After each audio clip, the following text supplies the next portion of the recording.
This is Women Who Build Empires, a podcast celebrating women entrepreneurs and thought leaders who are turning the tables on outdated old school belief systems and building business empires that align with who they are, how they work, and how they are leaving a lasting legacy.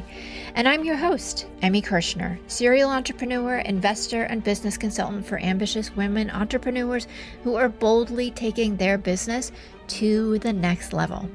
In each episode, you're going to get to know the women who are unafraid to put it all on the line as they share the stories of how both success and failure have helped them become incredible CEOs. Hey, Empresses. Well, I haven't had a great rags to riches story on recently. If you dig back into some of the older episodes, you're definitely going to find them. And I love these stories, partly because for me, they're so inspiring and they remind me that regardless of what happens in life, you always have the opportunity to create something newly, expand yourself, take a different path, make different choices. And today's guest, Precious Williams, is the epitome of a rags to riches story. After losing everything, Precious recreated herself. She is now a 13-time national elevator pitch champion. She's been featured on Shark Tank. She's been in the Wall Street Journal, Forbes Magazine, Black Enterprise Magazine, Essence Magazine, and a list so long that I will just stop there. And she is absolutely 100% unapologetically herself. And I think you're going to find her story, how she's building her business, to be one of the most unique stories that you hear this year. Precious, we have known each other for, I'm going to say, definitely more than a hot minute.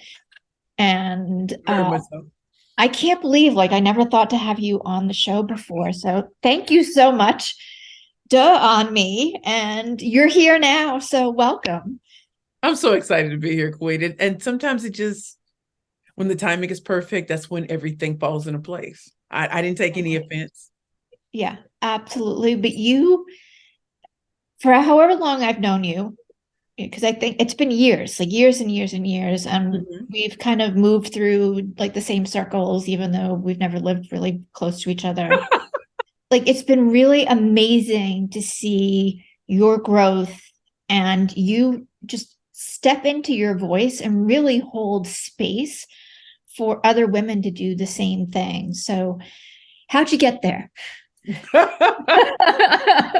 You know what? I think that when I look back over time with the way I was raised, I didn't have connections with women or men. I was so focused on achievements and accomplishments that it wasn't until I, hit rock bottom, late 2016 and into 2018, the darkest moments of my life, losing the love of my life and just spiraling out of control, hitting rock bottom and being so ashamed that I never realized there was a strength in that, because I got to see people for who they are. And I was able to see that a lot of us are walking wounded. And so we mask. And when someone gives you the opportunity, not to just say, hey, how are you doing? And keep walking. No, that's good. Talk to me. Give me some of that true tea. Let's sit down. It makes a difference because people can feel they can trust you. You're not going to run out and say anything. You're like, I'm glad you're saying it because I was feeling the same way. That's why I asked you so we could talk. And that has helped because I'm more concerned about people, not accomplishments, not achievements. And there's something so special about watching a woman who nearly gave up on herself discover and rediscover the magic within. And I want to be there for all of that. And that's how women have been to me since I'm no longer a robot. So that's why I hold space. And I also hold space for women to truly be who they are. And that's amazing. I mean, when people meet me now versus who I was back then, it's night and day because I'm really concerned now. And I want to laugh and listen, I want to talk ratchet stuff and I want to talk sophisticated stuff too. Let's go. That's the beauty of the 40s, in my opinion, is I am who I am. And so that gives other women permission to be themselves. Well, I can hardly wait to see you in your 50s, because for me, it's been a whole nother level of that. Yeah. And like 40s was really owning myself and Ooh. rediscovering. And 50 is, I don't even know how to describe it yet, because I'll be 52 right around when this goes live. And it's like the whole world's blown open, because I don't care what other people think, even less Yes. or even more, whatever. Like I just, and it's how do I help and connect people and continue to make little dents in the world that create ripple effects. So, Well, Quinn, you just said something. Those are gifts that when you're in your 20s, you don't know is coming. You're no, afraid of getting older, and it is what it is, right? My breasts don't have to sit up as if when I was in my 20s, but ain't nobody complaining. Okay, anyway, and being me, like I can wear oh, glitterati in the middle of the afternoon, like Liberace, instead of, I'll take things out for special. Every day is a special occasion, so I want to rock out. And so I was looking at, what's her name, Iris Apple. She's so eclectic dressing, and I'm like, mm, mm. I'm going to choose every day to be a special occasion for something. And so I'm not going to wait to use the nice stuff, because every day can be nice. And I have hard moments and tough moments, but I have a great group of women around me. And no matter what we're all going through, it's not the competition it once was. It is literally, y'all, I'm about to snatch somebody's edges and mine. Come talk me off the ladder. They know what to do. You yes, know, yes. in the 20s, you're like this. I gotta look perfect. I gotta have the right job. I gotta be dating the right baby. No. No. And I think the imperfections are what make us unique.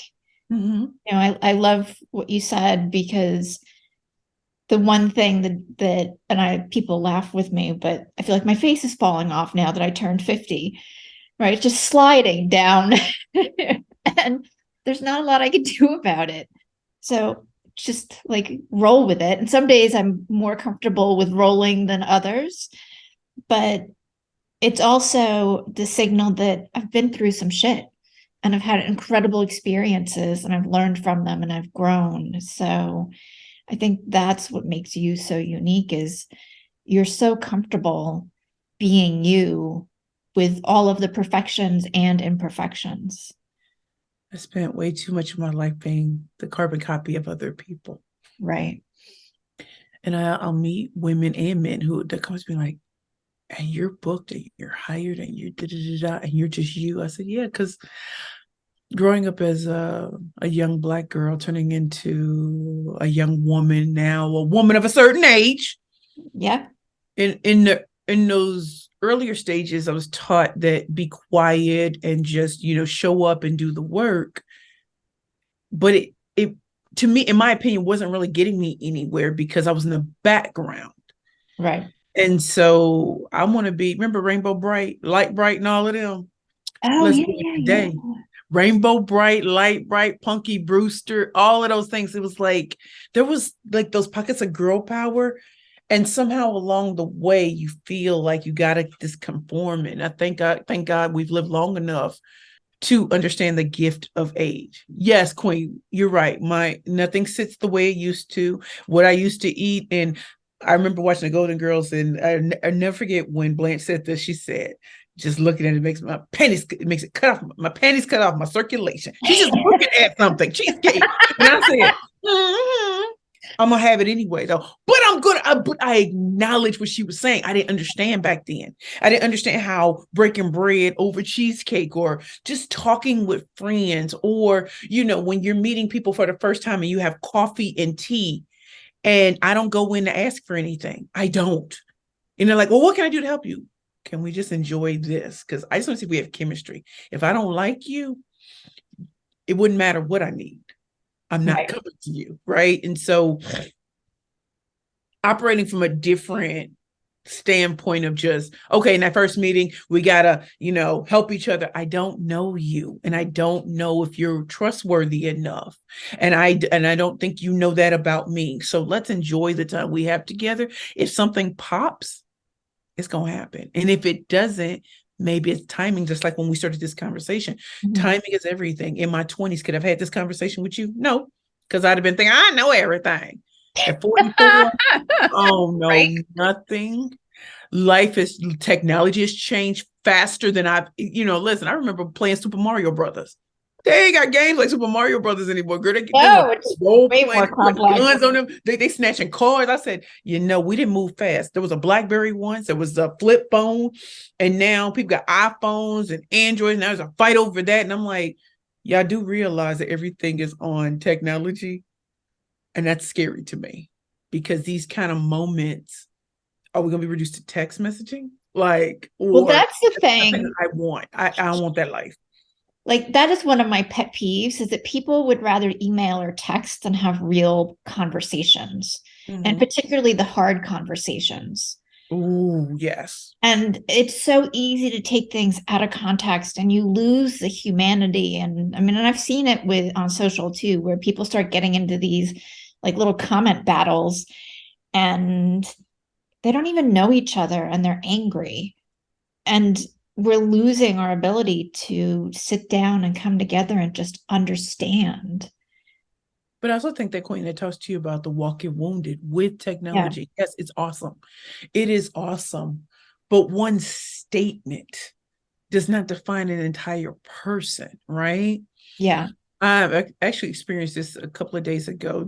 One of my friends, she posted something and it was very black and white. And I kind of wanted to bring a little nuance. She has not responded. It's almost as and she has not said anything. And I said, well, how do I handle that? And I said I could call or whatever. And I'm still trying to figure it out. But you know me and I'm not whatever. So I think it's upon me to call and make sure we're good. Yeah. Then too, because I don't violently go back and forth with anybody on social media because number one, you don't know me, and number two, what we were originally supposedly beefing about does not really exist. It's a misunderstanding. Yeah. And so, with our younger people, I want them to know. I think that's why there's so much animosity and angers. People don't feel heard, and when you're reduced to 140 characters or anything like that, there are things that are lost in the sauce. And so you can watch a whole lot of gossip. You can watch a lot of things about celebrities.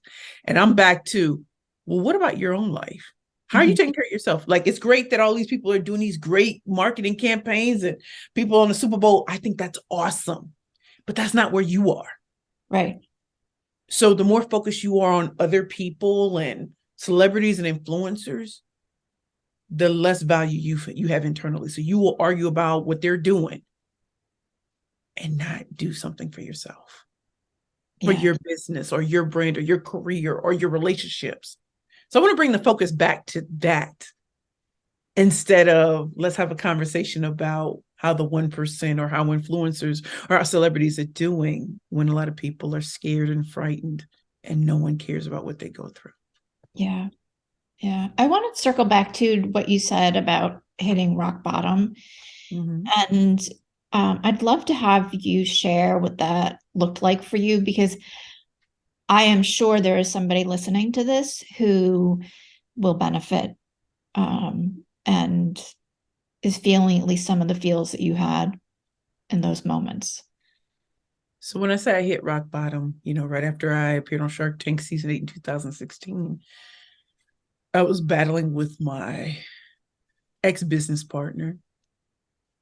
Because Shark Tank was an amazing experience. It's just that when you're gifted and talented in your craft and someone isn't, it can throw things off. And so the producers had to make a decision.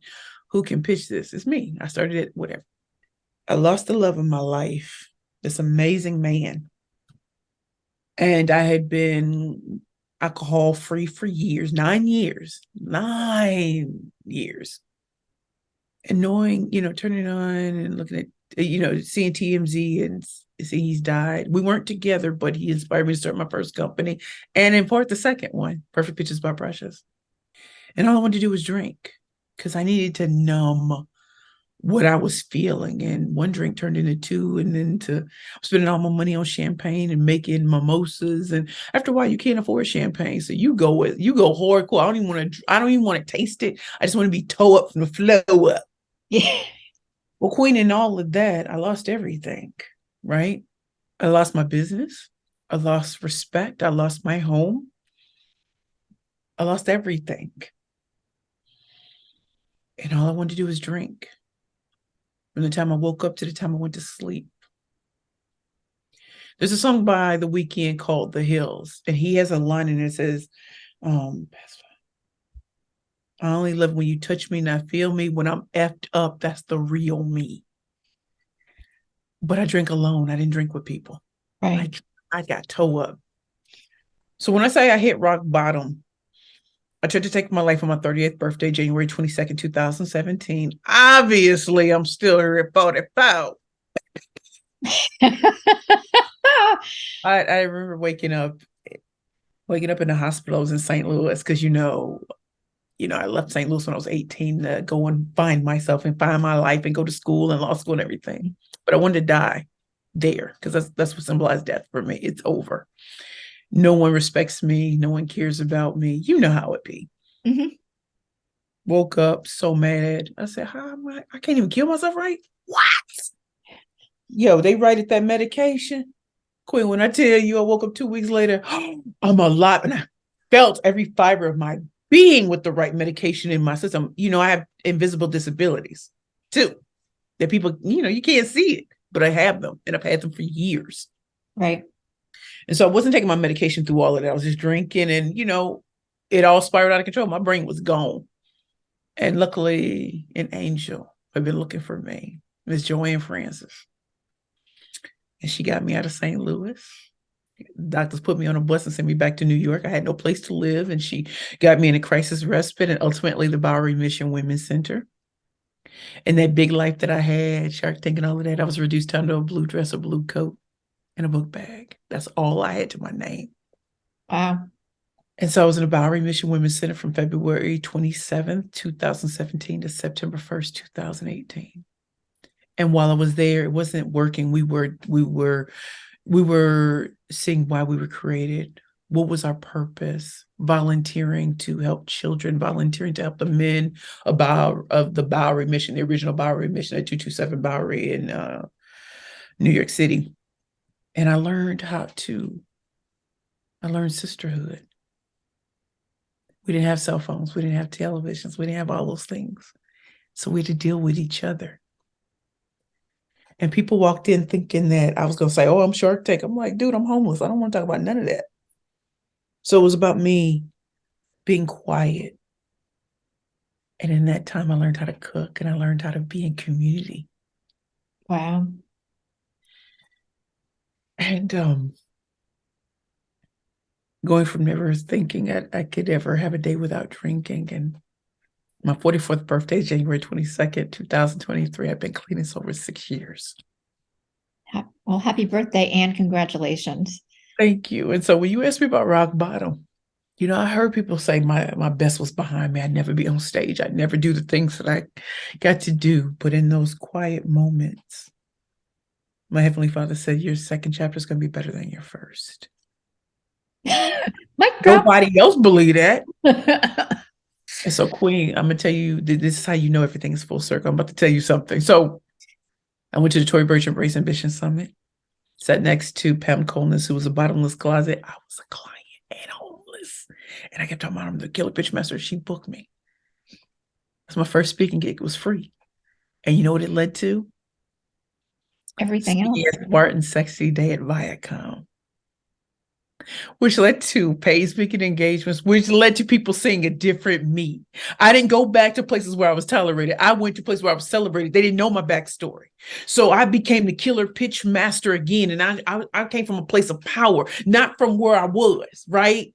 And people booked me on that and my talent and my ability to upgrade their sales teams and slaying all competition with the killer pitch. My backstory wasn't necessary to these big companies or to authors, speakers, and entrepreneurs. My best was yet to come. And so wouldn't you know that Monday I got an email from ACD and they were like, yeah, we like you to speak at Smart and Sexy Day on March 2nd. My first speaking engagement I got because I wasn't going to let my past stand in the way. And I was going to present myself powerfully.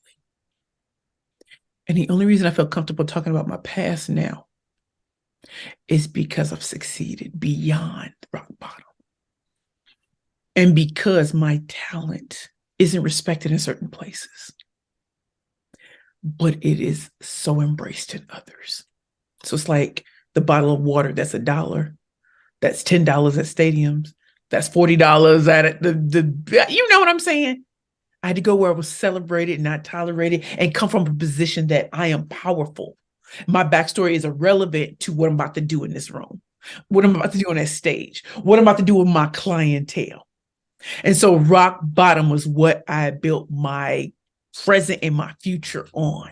And so when people talk to me about certain things, I'm like, I wasn't always here. I still don't have parents that love me. I'm still in some ways trying to develop a relationship with some of my family members. But the people who dissed me yesterday are in my inbox today. And that's why my second chapter is better than my first. In rock bottom, a lot of people have been here and can't get out because they don't think people will listen. Mm-hmm. My story isn't about me anymore. It's about those who come behind. And we live in an age where social media makes everything seem like everything was perfect. It was not. The only things perfect about me are my pitches. I am always a work in progress, and I still make mistakes, and I still cry about things. And yet I'm fearfully and wonderfully made. And I'm the best there is, the best there was, and the best I'll ever be when it comes to pitching. Shout out to Bret the Hitman Hart, WWE from way back when. WWF, WWE. What is it about your pitches that make them so perfect? And thank you too for sharing your story, because I think sometimes it's easy to overlook and not want to talk about the painful moments, but everybody has painful moments. Very much so. What about my pitches that are perfect is that they're emotionally compelling. They don't start off with, my name is, and this is my company. That's boring. You got to give a reason for people to care. So if you think about when you're at networking events, right? And everybody gets 30 seconds, I want 45 seconds, 60 seconds. What are you going to say that's going to captivate and titillate? And it's not about having a gregarious personality. It's being able to speak to the problem or the challenge in your prospect's own words, not yours. I don't use things, we're going to manifest. We're going to slay all competition with a killer pitch. Some of you all are speakers and you're constantly asked to speak for free. What if you packaged, positioned, and pitched yourself in a way that where the money resides? What if you're seeking investor dollars? What are you going to say that's going to make them just open up that checkbook? Some of you all would be so much further if you had people who knew how to pitch you. You're not going to be in every space where opportunities come, but they will be. How do you teach your network to pitch for profit? How do you build, rebuild, and then monetize on that? Right. Another thing I think that makes my pitches so unique is I have no desire to make you sound like everyone else. I want you to come in the fullness and the boldness of who you are. If you're an introvert, let me say this for y'all, because I get this question all the time. Well, I don't have your personality. I said, when I started, no one wanted this personality. They wanted but I would smoke them in competition. When I hit that stage, I said, you've seen the rest. Get ready for the best. So. Yeah, I love that you're saying that, because I have a couple of clients who are very introverted, like practically hermits. And I've seen them speak and they transform into, I want to say like this different human, but that's not quite true, because they really are themselves. Right. But they're so passionate about what they're doing. And they're the quiet storm. Like, have you ever been around, like maybe someone in your family, when they spoke, everybody listened because they didn't speak that often, but you knew they were about to drop some hot fire. My son is like that. Yeah. So it's kind of like, yo, everybody stop. Like, remember that song, Ice Ice Baby? I want to stop, take a break and listen. Ice is back on a brand new edition, Oh my God, we're gonna rap. Yes. Yes. So what I'm saying is, I often teach my clients, drop a set of books or stand in your power. So while as people are talking, they're going to be, who's that person standing in front of the room? And you're like Tupac, all eyes on me. And when you capture their attention, pull them closer to you. See, I have a big personality that wasn't accepted in the beginning. Too fat, too black, no Ivy League degree. I get you. That sounds like a challenge to me. And I love to meet a challenge. Before my quiet storms, there is nothing wrong with that. You have to position yourself as when you drop that hot fire, all eyes, all ears need to be on you. All eyes need to be on you. And so you can make a scene by dropping some books. Somebody can yell something, but it still has to come back to you. And in that moment where they're looking at you, start off with a bang and end with fireworks. Versus me, when I come in sometimes like and there's a difference between, if I'm just pitching, if I'm keynoting, if I'm training, in all those different realms, there's a different part of me that comes out. As a keynoter, I want to come out to Nicki Minaj's moment for life because they're not expecting it. They're thinking, is she hood? Is she about to be ratchet? No. I'm about to show you the best of both worlds coming together. When I'm training, what is a song I think would be appropriate for that audience? What's wrong with being confident? You don't expect the 5'9", 200+ pound, full figure diva and a plus size fashionista to take the business world by storm. And yet I won big because I refused to be in the box that others wanted for me, right? And so when you're training, what are things that you can add in it that makes it engaging? Like, I'm an engaging speaker. I'm not a lecturer. I went to law school. Don't want to be lectured to. So to go back to the introvert, embrace the quiet storm. For the gregarious ones, be careful with how you use your personality and make sure they're still learning nuggets. I'm not a comedian. I'm a trainer and a teacher and an international professional speaker and a best-selling author. So communication is my game. And finally, we have so much in our arsenal that we never bring to the table because we think it does not matter. Some of us are taught that our perceived flaws, age, race, class, sex, sexual orientation, ability, different ability, disability, are going to be things that hold you back. And I challenge you to bring them forward. Why? They'll never see you coming. It's a perceived flaw. It's not a real flaw. Yeah. So if you already see me as a Black woman, okay. If you see me as tall, big boned, okay. You might expect meek and mild. Not gonna happen. And my invisible disabilities are as popping as everyone else's abilities.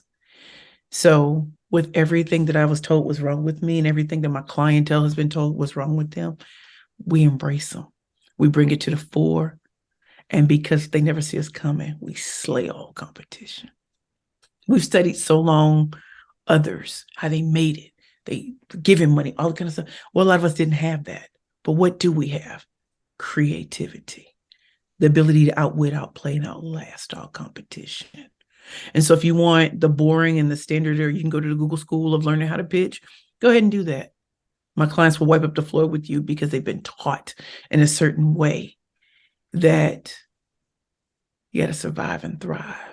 And it's not by using the master's tools to dismantle the master's house. It's not going to happen. So come from a different direction. Yeah, it sounds like you really dig into what makes each person unique and special and allow that to come out and shine so that. Right. Because if I don't, they're going to compare themselves to others when there really is no comparison. Yeah. And if you don't embrace it in yourself, your pitches are going to fall flat. Your presentations are going to fall flat. And people think that he can come and get free stuff from you. No, ma'am. No, ma'am, and no, sir. Yeah. And that's why packaging, positioning comes before pitching.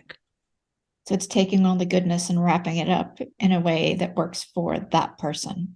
Right. And having the right message for the right audience. You're not for everybody. So don't be everywhere, because everybody is not your client. Everybody's not your friend. Everybody's not your potential customer. Everybody's not your prospect. So narrowing things down so that it lands with the right way, and not because you say everybody, oh, I'm coaching, I'm going to do this, I'm going to do that. There's nothing wrong with being a coach. Too many people are in the same places and their life ain't popping. So I don't know why you're a life coach. You have some people who are business coaches. Can you run a successful business, or regurgitating? And so I want people to come out of that and bring themselves to the fore and demonstrate why they are the only choice that matters. And they got what? Receipts. I love it. We could Now, would I have said that in my 20s? You already know I ain't know that in my 20s. Of course 30, not. At this stage, it is so funny when people are pitching or they're talking. I'm not sitting here critiquing. I promise you I'm not. I notice things, but I'm always proud, because most people are afraid to speak. Most people are afraid to write that email to a VIP. Most people are afraid to get on a podcast because they don't look, sound, act right. I'm like, dude, my closet door is open. There's boxes upstairs that I need to take out. And I'm like, this is real life. It does not take away from the fact that I am the killer pitchmaster, AKA the pitch queen. And what we do, slice and dice, regardless. Well, and I think it's important to make that distinction too, because you are excellent at what you do. I've seen the awards that you've received. I've seen, you grow, change, and evolve over the years, and the places that you've spoken at, and the people that have hired you to be on stages that are very prestigious. But it's still real life. You're still human like everybody else. Say it again, Queen. Still human. Yeah. Like your closet door being open, that's life. All day. Right? Like I've had other guests on, and their dogs decide to bark in the middle of recording, and that it is what it is. Oh, very much so. I mean, and with the pandemic and economic downturn, social unrest, like I didn't think I would be recording at the crib. And sometimes things are all over the place because you just came back from somewhere. And I think that goes back to when we started talking in the beginning. Like, I am me. While I would love for everything to be perfect around me and, have the background you have, well, sometimes it ain't that. But I pray that excellence doesn't come from perfection. Yeah. And as a speaker, as a trainer, things aren't going to be there. Sometimes water is so far away from you. Sometimes I don't need a podium, but sometimes things happen. How do you adapt regardless? And I'm going to show up early and be ready for you, even if the background be all over the place. And that's perfect. Right. I told you, I'm a work in progress at all times. My pictures are perfect, though. That's good. I'm glad. Yeah. Share with us a little bit about the Perfect Pitch Academy and what you're teaching there, how people can evolve. So with our Perfect Pitch Academy, which some people have been asking me about for years, it was finally time for authors and speakers and entrepreneurs who really could not understand why they weren't gaining more visibility and credibility and becoming the only choice that matters. And oftentimes it comes down to how they are presenting themselves, how they're pitching themselves.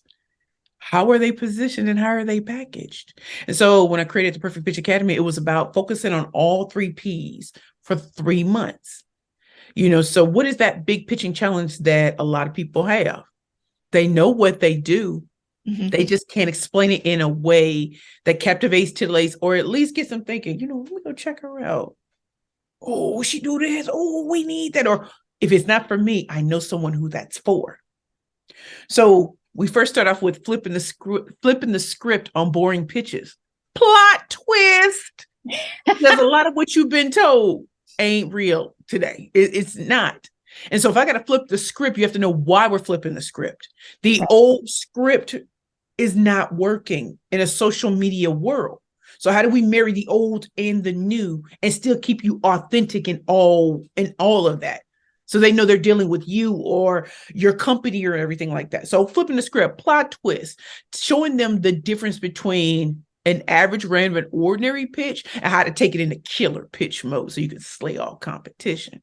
And then working in a small group on some other things that come up as you're learning how to pitch. Like, are you pitching to the right people? Remember, I talked about a lot of people are pitching to the wrong audience. Mm-hmm. How do you have the right pitch for the right audience? How do you niche down on what you're doing so it's very clear to others, right? And so then they're learning. I'm teaching real life training, but I also have one-on-one time with each of the participants because there's some things they want to say to me, some things that they are kind of afraid. And I want to offer them space for that and take them into killer pitch mode. So in that 3 months, it's about the training. It's about the homework. It's also coming out with something tangible that's going to transform the way you, as well as others, see your company, right? And again, packaging, positioning, pitching. 3 months, taking you from where you are to where you need to be so that you are not a dime a dozen and everybody, I don't want that for you. And so that's what the Perfect Pitch Academy is about. Yes, I teach and I train. You're not getting anybody else but me. But you're also learning from people. Listen, all of y'all are already successful, but y'all want to know what's that next level look like? How do you get to having VIPs reach out to you or creating the right type of post that make you the only choice that matters? So that's what you'll learn in the Perfect Pitch Academy. It sounds like a ton of fun.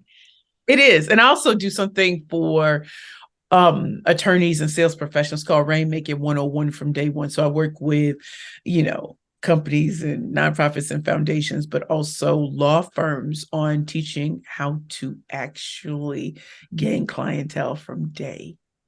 So you just think, oh, well, I just do this. I do the hard work. That's cute. But if you don't have a network, we need to start building that or rebuilding it so that you have the right people around you. So when it comes to clientele, they think of you first. Mm-hmm. And that improves where you are at the firm if you're an attorney, or improves the organization, because when you can bring in the money, you go from being a worker bee to queen bee. And if you're bringing in sales, they're not getting rid of you. No. Yeah. It really does change your relationship when you're the one that's driving sales. You're an asset now. Yeah. You're at, well, no, no, they bring in, no. You ever notice the people who bring in money? They can be horrible, but they bring it in quick. Like, we'll think about that with you. A worker bees, they're like, nah, it's a dime a dozen. We can slash pay. Everybody wants a job. You don't want a job.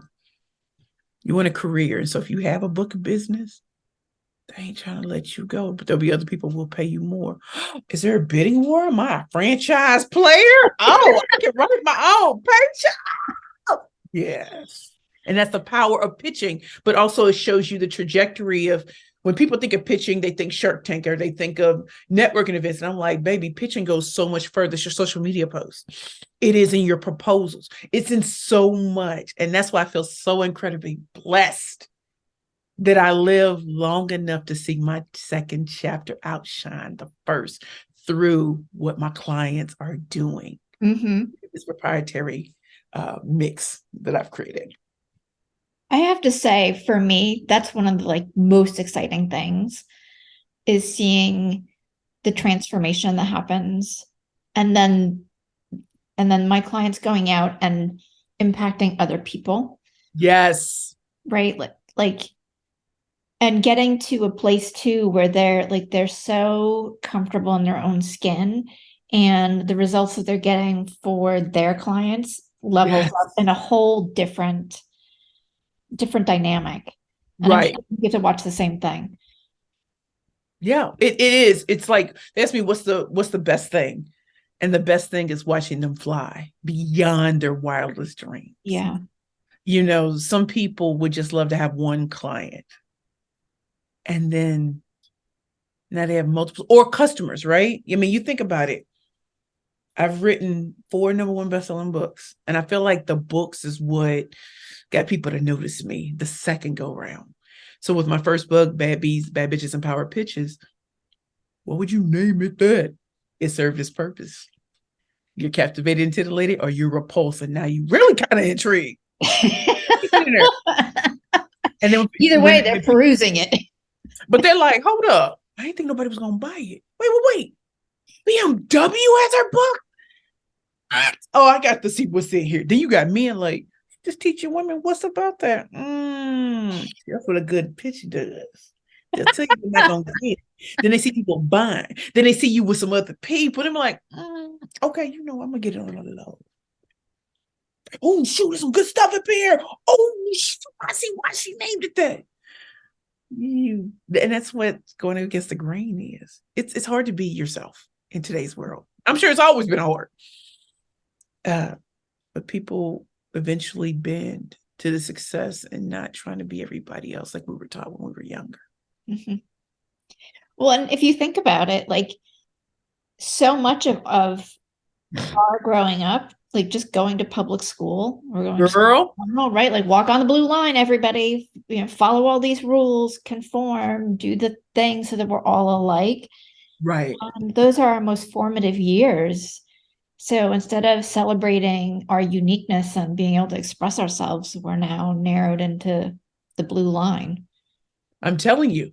And I mean, I'm probably in public school today, which is probably so different because, man, when they had the pandemic and, I don't have any children. So it wasn't like I was at home watching it with somebody learn on the computer because that would have if I was younger, it would have driven me wild. Like, I got to sit here and just listen all day.